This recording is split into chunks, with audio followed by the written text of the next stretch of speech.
Hello नमस्कार सर्व खाद्यप्रेमींचं स्नेहाच kitchen कॉर्नरमध्ये मनापासून स्वागत। आज आपण बनवणार आहोत मस्त असे लच्छे पराठे आणि त्याच्यासोबत डाळ तडक्याची रेसिपी। तर आता ही मी गव्हाची पीठ आहे ते छान घट्ट असं मळून घेतलेलं आहे आणि आपल्या चपातीच्या आकारापेक्षा थोडे मोठे गोळे घेतलेले आहेत। तुम्ही बघू शकता चपातीपेक्षा थोडंसं जाडसर ठेवायचं आपल्याला, त्यामुळे मी मोठे गोळे केलेले आहेत आणि अशी छान आपल्या रेग्युलर चपाती एवढीच चपाती लाटून घ्यायची आणि त्याच्यावर आपण टाकायचं आहे तूप टाकायचं आहे आणि कसुरी मेथी घेतलेली आहे आणि थोडीशी लाल तिखट भुरभुरलेली आहे मी। तुम्ही जसं तिखट खाता तुमच्या आवडीनुसार तसं लाल तिखटाची पूड कमी जास्त करू शकता आणि यात तुम्ही आमचूर पावडरही घालू शकता। पांढरे किंवा काळे तीळही मी घातले होते, पण त्याला दाखवायचं त्यानेही टेस्ट छान आहे। त्याने बघा हे फोल्ड बघू शकता, आपण कसा पंखा फोल्ड करायचो लहानपणी तसं एकावर एक असं ठेवून फोल्ड करून घ्यायचं आणि ही जो गोळा आहे तो टाईट असा छान घट्ट एकसारखा बिना एअर जाता त्यात छान टाईट रोल करून घ्यायचा, त्याचा दाबून रोल करायचा। हा रोल छान झाला की आपला पराठामध्ये अजिबात सुटत नाही, त्याचा लेयर एकत्र व्यवस्थित राहतात। त्यामुळं असे मी सगळे गोळे करून घेतलेले आहेत, 2 ते 3 गोळे, आणि आपल्या चपातीच्या पिठापेक्षा जास्त पीठ घ्यायचं म्हणजे आपला पराठा छान गुबगुबीत होतो। आणि छान कोरडं पीठ लावलेलं आहे वरून मी गोळा घेताना, आणि मस्त हलक्या हातांनी पराठा एकसारखा लाटून घ्यायचा आहे, जास्त जोर अजिबात नाही द्यायचा। एकसारखे पराठे असे छान लाटून घ्यायचे। हे पराठे नक्की तुम्ही ट्राय करा, चवीला खूप छान लागतात। बघा मस्त असं तव्यावर भाजायला टाकायचा।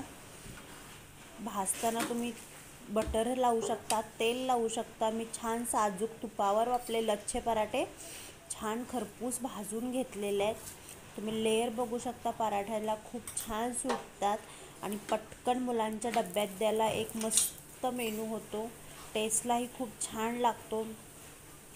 तुम्ही लंचला करू शकता, डिनरला करू शकता, रोजच्या चपाती भाकरीला एक छान उत्तम ऑप्शन आहे। तुम्ही लेयर बघू शकता, लच्छा पराठ्याला मस्त असे लच्छे सुटलेले आहेत आणि खूप छान कलर दिसतो। हा दुसराही पराठा मी मस्त लाटून घेतलेला आहे, तो आपण मस्त असा खरपूस भाजून घेऊया। तुम्ही नक्की ही रेसिपी ट्राय करा, तुम्हाला कशी वाटते मला नक्की कमेंट्समध्ये सांगा। हे लच्छे खूप छान होतात, मस्त सुटतात आणि पटकन होणारी रेसिपी आहे ही, लगेच होते। आता आपण डाळ तडका बघूया। डाळ तडक्यासाठी मी घेतलेल्या 3 डाळी यूज करते, मुगाची डाळ, मसूरची डाळ आणि तुरीची डाळ। मसूरची डाळ मी थोडी जास्त घेते ॲज कम्पेअर टू तूर डाळ आणि मूग डाळ। तूर डाळ थोडी कमी टाकायची, का तर कोणाला तर पित्ताचा वगैरे त्रास होतो म्हणून। ह्या डाळी मी छान 2-3दा धुवून घेतलेल्या आहेत स्वच्छ पाण्याने आणि आता 1 ग्लासभर पाणी घालून शिजायला टाकायचं आहे कुकरमध्ये।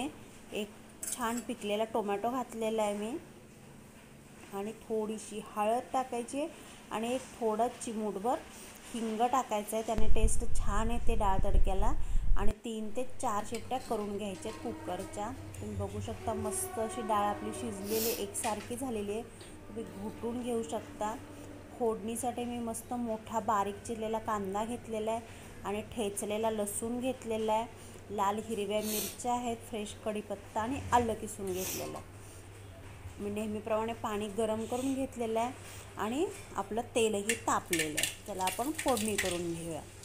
फोडणीसाठी मी आता मोहरी घातलेली आहे, मोहरी थोडी जास्त टाकलेली आहे। मोहरी आणि जिरे छान तडतडून द्यायचे, त्यात लाल अशा हिरव्या मिरच्या घातलेल्या आहेत आणि लसूण आपल्याला छान ब्राऊन रंगावर भाजून घ्यायचं आहे। लसूण कढीपत्ता झाल्यावर आपण कांदा टाकतो आहे, कांदा टाकून झाल्यावर कोथिंबीर टाकली आहे आणि छान भाजून घ्यायचं आहे आपल्याला।